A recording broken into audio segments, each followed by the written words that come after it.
Toi qui as été choisi, il y a une raison prophétique pour laquelle Dieu t'a mené ici aujourd'hui. Ce n'est pas le fruit du hasard, ni un accident, ni le résultat d'un simple défilement sur ton écran. Le ciel a orchestré ce moment précis, et maintenant, la parole du Seigneur t'est adressée directement. Écoute-la attentivement. Dieu a dit « Ce message te poursuivra jusqu'à ce que tu écoutes. Cela signifie que tu peux l'ignorer un instant, mais il ne te quittera pas. Tu peux essayer de le mettre de côté, mais il ressurgira dans ton esprit. Tu peux le retarder, mais il ne disparaîtra pas. Car lorsque Dieu envoie une parole comme celle-ci, ce n'est pas pour une simple inspiration passagère. C'est pour une instruction divine. Regarde Jonas. Il a essayé de fuir la parole du Seigneur, mais la parole l'a poursuivi dans la mer, dans la tempête et même jusque dans le ventre du poisson. Pourquoi ? Parce que le message de Dieu te suivra jusqu'à ce que tu obéisses. C'est ce qui se passe en ce moment. Cette parole porte ton nom. C'est l'appel direct du ciel à ton esprit. Et comprends bien ceci, quand Dieu dit que la parole te poursuivra, cela signifie qu'elle est liée à ta destinée. Ta percée, ta clarté, ta mission et ta paix dépendent de la réception et de l'obéissance à cette parole. Le ciel refuse de te laisser y échapper. Voilà à quel point ta vie est importante. Avant d'aller plus loin, fais une pause ici. Si ton esprit est déjà interpellé, ne continue pas de défiler. Aime ce message en signe prophétique que tu dis oui. Abonne-toi pour ne jamais manquer une autre instruction divine. Commente avec le nom de ta ville ci-dessous pour que nous puissions voir où le reste de Dieu se lève. Et pour ceux qui soutiennent notre parole et qui s'aiment dans ce ministère, que ce soit via le lien épinglé dans les commentaires ou la fonction Super Thanks, que votre semence soit votre oui, qu'elle soit votre accord qui dit « Seigneur, j'écoute, j'obéirai ». Et puisse cette semence parler pour vous dans des endroits que vous ne pouvez pas atteindre. Puisse-t-elle vous protéger du retard, vous couvrir de la distraction et vous aligner avec la saison exacte que Dieu a préparée pour vous. Car lorsque vous agissez sur une parole comme celle-ci, elle ne fait pas que passer par vos oreilles. Elle prend racine dans votre destinée. Maintenant reste avec moi, ne pars pas, car dans les prochains instants, je vais te révéler pourquoi ce message t'a poursuivi, ce qu'il signifie pour ta vie en ce moment, et comment ton obéissance déverrouillera la porte pour laquelle tu as prié. Commençons par les bases. Imagine un berger qui a 100 brebis. L'une d'elles s'égare et se perd. La plupart des gens diraient « Eh bien, au moins j'en ai encore 99 en sécurité. En perdre une, ce n'est pas si grave. » Mais pas le berger. Le berger laisse les 99 et part à la recherche de celle qui est perdue jusqu'à ce qu'il la trouve. Jésus a raconté cette histoire dans Luc 15, 4, 5. « Lequel de vous, s'il a 100 brebis et qu'il en perde une, ne laisse les 99 autres dans le désert pour aller après celle qui est perdue jusqu'à ce qu'il la trouve. Lorsqu'il l'a trouvée, il la met avec joie sur ses épaules, et de retour à la maison, ceci est l'image du cœur de Dieu. Il n'est pas satisfait tant que chacun de ses enfants n'est pas en sécurité en sa présence. Maintenant, pense à ce que cela signifie pour toi personnellement. Tu te sens peut-être petit, petite, tu te sens peut-être oublié. Tu as peut-être l'impression d'être une personne parmi des millions, perdue dans le bruit de la vie et ignorée par le monde. Mais Dieu dit non, tu comptes pour moi. Tu vaux la peine que je te poursuive. Il ne te voit pas comme un simple visage dans la foule, il te voit comme son enfant précieux. C'est pourquoi sa parole te suit, c'est pourquoi la conviction transperce ton cœur, c'est pourquoi tu sens l'attraction de son esprit même quand tu essaies de l'ignorer. Ce n'est pas une punition, c'est une poursuite. Ce n'est pas du harcèlement, c'est l'amour implacable du ciel qui te pourchasse. Imagine le berger marchant péniblement à travers les vallées, grimpant les collines et se frayant un chemin à travers les épines, juste pour trouver cette unique brebis perdue. C'est ce que Dieu fait pour toi. Il remue ciel et terre, il réarrange les circonstances, il interrompt tes plans et il envoie des rappels de son amour encore et encore jusqu'à ce que tu reviennes. Tout comme un berger ne laissera pas une brebis errante périr dans la nature, Dieu ne laissera pas ta destinée être gaspillée. Sa poursuite n'est pas désinvolte, elle est passionnée, protectrice et implacable. Le berger ne revient pas les mains vides, et Dieu non plus quand il s'agit de ta vie. Et quand il te trouve, oh, la joie qui remplit le ciel!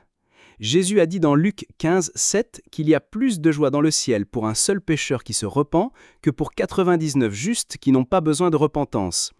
Cela signifie que ton retour est une cause de célébration. Ta soumission fait chanter les anges. Ta restauration fait éclater le ciel de joie. Tu n'es pas une pensée secondaire, tu es la raison d'une fête au ciel. Et si Dieu te chérit à ce point, alors tu peux être sûr de ceci. Peu importe à quel point tu t'éloignes, peu importe à quel point tu te sens perdu, il n'arrêtera jusqu'à ce que tu sois de retour dans ses bras, porté sur ses épaules et restauré à la place qui t'appartient. Allons un peu plus loin. Pourquoi Dieu insiste-t-il au ras de toi? Pourquoi ne le laissera-t-il pas en paix tant que tu n'obéis pas? La réponse n'est pas qu'il veut te frustrer ou te priver de ta paix. C'est parce que l'obéissance est le langage même de l'amour dans le royaume de Dieu. 1 Samuel 15, 22 déclare « L'obéissance vaut mieux que les sacrifices et la soumission vaut mieux que la graisse des béliers. » Ce verset révèle une vérité puissante. L'obéissance est le fondement sur lequel tout le reste se repose. Le sacrifice peut toucher les hommes, mais l'obéissance touche le ciel. Le service est honorable, l'adoration est belle, le don est puissant. Mais rien de tout cela ne remplace le fait de faire exactement ce que Dieu t'a demandé de faire. Vois les choses de cette façon. L'obéissance, c'est l'alignement. Quand tu obéis, tu te places sous la couverture directe de la volonté de Dieu. Tu peux prier sans cesse, mais si tu refuses de marcher dans l'obéissance, tes prières deviennent un bruit vide. Tu peux chanter des louanges, mais si ta vie résiste aux simples instructions de Dieu, ton adoration devient creuse. Tu peux même offrir sacrifice sur sacrifice, mais si l'obéissance est absente, le parfum n'atteint jamais la salle du trône. C'est pourquoi Dieu continue de t'oppresser. Il ne se contentera pas d'offrandes qui viennent sans soumission, car à ses yeux, l'obéissance est la plus haute forme d'adoration. Laisse-moi l'expliquer avec l'histoire d'un enfant. Un père dit à son fils « S'il te plaît, range ta chambre ». L'enfant, dans un effort pour impressionner, lave la voiture, balaye le porche et achète même un cadeau à son père. Toutes de bonnes choses, des actions admirables. Mais à la fin de la journée, la chambre reste en désordre. L'enfant a-t-il plu à son père? Pas vraiment. Parce que même si l'enfant a tout fait sauf la seule chose qu'on lui a demandé, il est passé à côté du cœur de l'obéissance. Et c'est ainsi que beaucoup d'entre nous vivons notre vie chrétienne. Nous sommes occupés à l'église, occupés à servir, à donner, à chanter, tout en ignorant la seule mission, le seul pas de foi, le seul commandement clair que Dieu nous a donné personnellement. Et c'est pourquoi son esprit continue de te poursuivre, parce que Dieu ne sera pas impressionné par la quantité de ton service si tu refuses d'obéir. Il ne sera pas ému par l'ampleur de tes sacrifices si tu évites la chose même qu'il a commandée.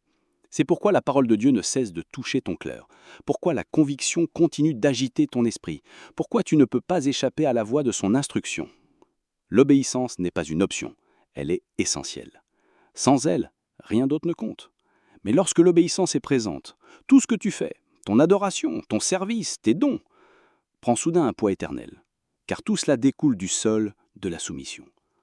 Regardons Jonas. Dieu lui a dit d'aller à Ninive avec un message de repentance. Mais Jonas ne voulait pas y aller. Au lieu d'obéir, il a endurci son cœur, acheté un billet, est monté à bord d'un navire et a navigué dans la direction opposée. Il pensait que la distance ferait taire le commandement de Dieu. Mais la parole du Seigneur n'est pas liée par la géographie. Elle l'a poursuivi dans la tempête, elle l'a poursuivi dans le ventre du poisson, et elle a continué de le poursuivre jusqu'à ce que Jonas se soumette enfin. Cela révèle une vérité divine. Quand Dieu te donne une mission, tu ne peux pas distancer sa parole. Sa voix te suivra dans chaque tempête, chaque désert et chaque cachette jusqu'à ce que l'obéissance naisse. Mais voici l'avertissement qui donne à réfléchir. La désobéissance de Jonas ne l'a pas seulement affecté lui. Son refus d'obéir a failli coûter la vie aux marins. Sa fuite a mis en danger des hommes innocents, des hommes qui n'avaient rien à voir avec sa mission. C'est ce que fait la désobéissance. Elle a des répercussions. Quand tu ignores l'instruction de Dieu, les conséquences se propagent à ceux qui t'entourent. Les membres de la famille le ressentent, les amis le ressentent, même des communautés entières peuvent souffrir à cause de la rébellion d'une seule personne. La vie de Jonas nous enseigne que lorsque nous fuyons la volonté de Dieu, nous entraînons les autres dans des tempêtes qu'ils n'étaient jamais censés affronter. Maintenant, pense au poids du oui de Jonas. S'il avait continué à fuir, une ville entière, centaines de milliers de personnes, auraient péri sous le jugement. Mais parce qu'il s'est finalement soumis, Ninive s'est repentie et Dieu a fait miséricorde. Cela signifie que ton obéissance ne te concerne pas seulement toi, elle concerne des destinées liées à ta mission. Ton oui à Dieu pourrait être la clé du salut de quelqu'un d'autre, d'une percée d'une famille ou de la délivrance d'une génération. C'est pourquoi Dieu ne te permettra pas d'ignorer sa parole. Le ciel connaît le poids éternel de ton obéissance. Et jusqu'à ce que tu te soumettes, sa voix continuera. Maintenant, laisse-moi insuffler de l'espoir à tout cela. Dieu ne te poursuit pas parce qu'il veut te frustrer ou te priver de ta paix. Il te poursuit parce que son amour refuse de te laisser mourir dans la désobéissance. Hébreux 12, 6 dit « Car le Seigneur châtie celui qu'il aime, et il frappe de la verge tous ceux qu'il reconnaît pour ses fils. » Cela signifie que la raison même pour laquelle tu sens sa main te corriger, la raison même pour laquelle sa parole ne te laisse pas en paix, c'est parce que tu lui appartiens. Il discipline non pour te briser, mais pour te façonner. Il poursuit non pour t'écraser, mais pour te restaurer sur le chemin qui mène à la vie. Pense à la relation entre un parent et un enfant. Les parents ne disciplinent pas les enfants dont ils ne se soucient pas. Si l'enfant d'un inconnu se comporte mal en public, tu le remarqueras peut-être, mais tu n'interviendras pas. Ce n'est pas ta responsabilité. Mais quand c'est ton propre enfant, tu le corriges, parce que tu vois son potentiel. Tu le disciplines parce que tu l'aimes trop pour le regarder se détruire. De la même manière, Dieu ne gaspille pas sa correction sur ceux qui ne sont pas siens. Sa poursuite est une preuve de propriété, sa discipline est une preuve d'amour, son châtiment est la preuve que tu es son fils ou sa fille. C'est pourquoi sa pression est une bonne nouvelle. S'il ne t'aimait pas, il te laisserait tranquille. Il te laisserait errer sans but, dériver vers la destruction et gaspiller les dons qu'il a placés en toi. Mais le fait qu'il continue de t'appeler, de te convaincre et de te presser, signifie que tu as été choisi. Cela signifie que tu n'es pas abandonné, cela signifie que le ciel t'a marqué et que Dieu refuse de renoncer à toi. Chaque correction est enveloppée d'amour. Chaque conviction est une preuve d'appartenance. Et chaque interruption divine est un rappel que tu es son enfant, destiné à plus que ce que tu peux voir en ce moment. Maintenant, voici la bonne nouvelle. Chaque acte d'obéissance débloque une bénédiction. L'Écriture est remplie de preuves indéniables. Abraham a obéi, quittant sa patrie pour suivre Dieu vers l'inconnu. Et cette obéissance a fait de lui le père de nombreuses nations. Noé a obéi à l'ordre étrange de construire une arche alors qu'il n'y avait pas de pluie. Et cette obéissance a préservé sa famille et sauvé l'humanité de la destruction. Moïse a obéi quand Dieu lui a dit d'affronter Pharaon, et cette obéissance est devenue la clé qui a libéré Israël de 400 ans d'esclavage. Esther a obéi quand elle a risqué sa vie pour s'approcher du roi. Et cette obéissance a apporté la délivrance à son peuple. Marie a obéi quand elle a humblement dit « Qu'il me soit fait selon ta parole ». Et cette obéissance a inauguré la naissance du Sauveur du monde. Vois-tu le schéma? L'obéissance est la clé qui ouvre les portes divines. L'obéissance libère des miracles que le sacrifice seul ne peut produire. L'obéissance te positionne pour la promotion, la délivrance et l'intervention surnaturelle. Chaque personne qui a changé l'histoire dans la Bible l'a fait non seulement par la foi, mais par une foi exprimée à travers l'obéissance. Sans obéissance, Abraham serait resté stérile. Noé se serait noyé avec le monde. Moïse se serait mort dans le désert. Le peuple d'Esther aurait péri, et le Sainte-Marie serait resté ordinaire. Mais parce qu'ils ont obéi, ils sont entrés dans des destinées extraordinaires. L'obéissance n'est jamais vaine. Elle porte toujours une récompense. Enfant de Dieu, la percée même pour laquelle tu as jeûné, la réponse même pour laquelle tu as prié, le miracle même que tu attends, se trouve de l'autre côté de l'obéissance. C'est pourquoi l'Esprit de Dieu n'arrête pas de toucher ton cœur. C'est pourquoi la parole continue de te confronter, parce que Dieu sait qu'au moment où tu te soumettras, au moment où tu diras oui, le ciel s'ouvrira sur ta vie et les choses changeront. Ton obéissance est le pont entre ta prière et ta promesse. Et quand tu le traverseras enfin, tu verras les bénédictions, la faveur et les percées couler comme une rivière dans ta vie. Pense à cela comme un cycle simple. D'abord, Dieu te donne une instruction. Elle peut sembler petite, comme pardonner à quelqu'un, ou elle peut sembler énorme, comme entrer dans un appel. Mais au fond de toi, tu le sens clairement. Tu sais que c'est lui qui parle. La chose suivante qui se produit est la résistance. Tu commences à te trouver des excuses. Je ne suis pas prêt. Je ne suis pas digne. C'est trop difficile. Peut-être plus tard. C'est là que la plupart des gens restent coincés, entre ce que Dieu a dit et leurs propres excuses. Pourtant, même dans cette résistance, sa parole ne disparaît pas. Elle commence à te poursuivre. C'est là que tu commences à te sentir agité. Tu ne peux pas t'en débarrasser. Tu l'entends répéter dans des sermons, tu la vois confirmée dans les Écritures, tu la sens dans ton esprit. Et parfois, elle apparaît même dans tes rêves. Dieu continue de presser parce qu'il sait à quel point cette instruction est importante pour ta destinée. Il la confirme à travers des gens, des versets, des interruptions divines, jusqu'à ce qu'elles deviennent indéniables. À ce stade, la seule chose qui reste est la soumission.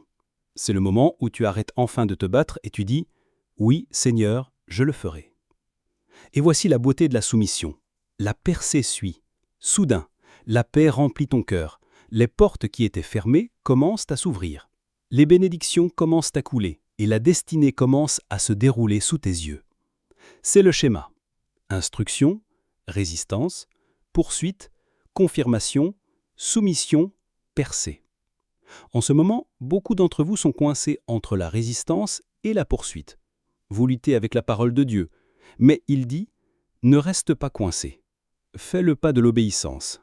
Passe à la soumission et regarde la percée se manifester dans ta vie. » J'entends l'Esprit de Dieu dire « Mon enfant, la chose même que tu crains est la chose même que j'utiliserai pour t'élever. L'instruction que tu ne cesses de reporter est la clé même de la porte que tu m'as demandé d'ouvrir. Obéis-moi maintenant, et tu verras ma main agir de manière qui t'étonnera. Le ciel te rappelle que ce qui te semble lourd est en fait ton échelle. Ce qui semble risqué est en fait ton sauvetage. Et ce à quoi tu continues de résister est en fait la réponse à tes propres prières. Dieu ne donne pas d'instructions pour te faire du mal. Il les donne pour te positionner pour des miracles. Ce n'est pas juste un message, c'est un avertissement prophétique et une invitation divine. L'obéissance retardée est une destinée retardée. Chaque encore pas éloigne ta percée, mais chaque oui soumis rapproche la promesse du ciel. Quand tu obéis, les chaînes se brisent, les portes s'ouvrent et les missions prennent vie. Personne choisie, ton obéissance ne te concerne pas seulement toi, elle concerne tous ceux qui sont liés à ta destinée. Dis oui maintenant, et tu verras Dieu libérer ce qui attendait de l'autre côté de ton obéissance. Personne choisie, écoute ceci avec urgence. Le retard est dangereux. Chaque fois que tu dis « plus tard », tu joues avec ton avenir et risques la bénédiction même que Dieu a placée devant toi. Jonas a tardé et s'est retrouvé dans le ventre d'un poisson. Les Israélites ont tardé à obéir et ont transformé un voyage de 11 jours en 40 ans d'errance. Saül a tardé à obéir et a perdu non seulement son trône, mais aussi sa destinée. Le retard n'est pas inoffensif, il est destructeur. Il ouvre la porte aux tempêtes, aux années perdues et aux opportunités manquées. Quand Dieu parle, l'hésitation est une désobéissance déguisée. Retarder, c'est inviter le danger. Ne laisse pas le retard te priver de ce que le ciel a préparé. Ne laisse pas la procrastination t'enchaîner à des saisons manquées. Ne laisse pas la peur faire taire ton oui. L'instruction de Dieu est toujours opportune et son commandement porte toujours la clé de la percée. C'est pourquoi il n'arrêtera pas de te presser. C'est pourquoi sa parole continue de te poursuivre, parce qu'il sait qu'un seul acte d'obéissance peut tout changer. Personne choisie, c'est ton moment. Ne le gaspille pas. Dieu lui-même dit que ce message te poursuivra jusqu'à ce que tu écoutes. Voici l'essentiel. La parole de Dieu ne te lâchera pas.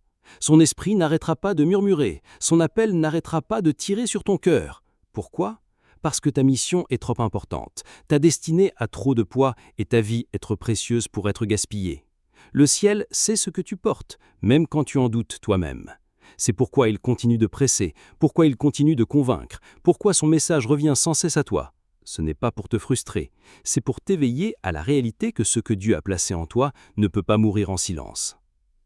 Ce message est la sonnette d'alarme du ciel qui retentit dans ton esprit. N'appuie pas sur snooze, ne te retourne pas, ne l'ignore pas, réveille-toi et obéis. Ton obéissance est la porte d'entrée de ta percée. Le bouclier de ta destinée est la clé pour débloquer des bénédictions, non seulement pour toi, mais pour tous ceux qui te sont connectés. Personne choisie, le temps du retard est terminé. Le temps de la soumission est maintenant. Le ciel appelle, réponds, et regarde la plénitude du plan de Dieu se dérouler dans ta vie. Personne choisie, ce message vous poursuivra jusqu'à ce que vous écoutiez. Vous pouvez essayer de le faire taire, de l'ignorer ou de le mettre de côté, mais la voix de Dieu n'arrêtera pas de vous interpeller, car le ciel refuse de vous laisser manquer votre destinée. Et voici la vérité. Quand vous obéirez enfin, vous verrez que Dieu n'a jamais essayé de vous prendre quelque chose. Il n'a jamais essayé de vous priver de joie ou de restreindre votre vie. Au contraire, il vous positionnait pour plus que vous n'auriez jamais imaginé. Son instruction n'est pas une prison, c'est un chemin. Son commandement n'est pas une punition, c'est une préparation à la promesse. Votre obéissance est la clé qui déverrouille tout ce pourquoi vous avez prié. C'est le pont vers la paix que votre cœur désire, la percée pour laquelle votre esprit a crié, l'élévation que vous attendiez et la destinée écrite sur votre vie avant même votre naissance. La chose même que vous avez peur d'abandonner est la chose même qui se dresse entre vous et les écluses du ciel. Personne choisi dit oui à Dieu. Parce que de l'autre côté de ton obéissance, il n'y a pas la perte, mais la vie. Pas le vide, mais l'abondance. Pas la restriction, mais la liberté. Ceci est ton heure. Entrez. Prions ensemble cette prière de foi, comme une seule famille. Père Tout-Puissant, nous venons devant toi en tremblant, car ta voix a tonné du ciel aujourd'hui. Tu as déclaré que ce message nous poursuivra jusqu'à ce que nous écoutions. Seigneur, nous ne pouvons plus t'ignorer. Nous nous prosternons devant toi maintenant et crions « Oui, Seigneur, nous t'entendons. Nous nous soumettons. » Père, j'élève chaque personne choisie sous le son de ma voix. Que ton feu brûle dans chaque cœur en ce moment. Abat les mires de la peur, détruis l'esprit de retard et fais taire toute voix de désobéissance. Seigneur, fais foudre l'entêtement, brise leur deuil, déracine les excuses et embrase leur esprit d'une sainte obéissance. Et certains ont fui comme Jonas, certains ont résisté comme Saül, certains se sont cachés comme Adam. Mais aujourd'hui, Seigneur, je déclare par la puissance du Saint-Esprit, la fuite s'arrête, la cachette prend fin, le retard est brisé. Père, saisis leur cœur jusqu'à ce qu'ils cèdent, jusqu'à ce qu'ils obéissent, jusqu'à ce qu'ils marchent avec audace dans ta volonté. Libère un courage nouveau maintenant. Libère une audace nouvelle. Libère un feu nouveau qui consumera toute hésitation. Que les destinées qui étaient bloquées se réveillent soudainement. Que les portes qui étaient fermées s'ouvrent en grand. Que les miracles tant attendus jaillissent avec puissance. Père, que leur obéissance débloque des témoignages que des générations n'oublieront jamais. Et maintenant, Seigneur, je place une bénédiction spéciale sur chaque personne qui non seulement entendra cette parole, mais qui la transmettra aussi, ceux qui s'abonneront, qui aimeront, qui partageront ce message pour qu'il atteigne les autres. Père, que leur simple acte d'obéissance devienne une semence pour une percée surnaturelle. Déverse des bénédictions sur leurs familles, fais prospérer leurs entreprises, réponds à leurs prières avec rapidité, couvre-les d'une faveur exceptionnelle qui ne peut être expliquée. Père, que cette parole résonne dans leur esprit jour et nuit, qu'elle les poursuive dans leurs rêves, qu'elle les agite dans les moments de silence, qu'elle ne les quitte pas jusqu'à ce qu'ils se lèvent et disent « Oui Seigneur, j'obéirai ». Et quand ils obéiront, que leur vie explose de gloire, de paix et de miracles indéniables qui ramènent le monde à toi. Nous scellons cette prière sous le sang de Jésus, nous déclarons que c'est accompli, c'est permanent, c'est inarrêtable. Au nom puissant et incomparable de Jésus-Christ, nous prions. Amen, Amen et Amen. Si ce message a touché votre cœur et que vous souhaitez soutenir notre mission de répandre la parole de Dieu, il y a un lien épinglé dans les commentaires ci-dessous. Aucun don n'est trop petit.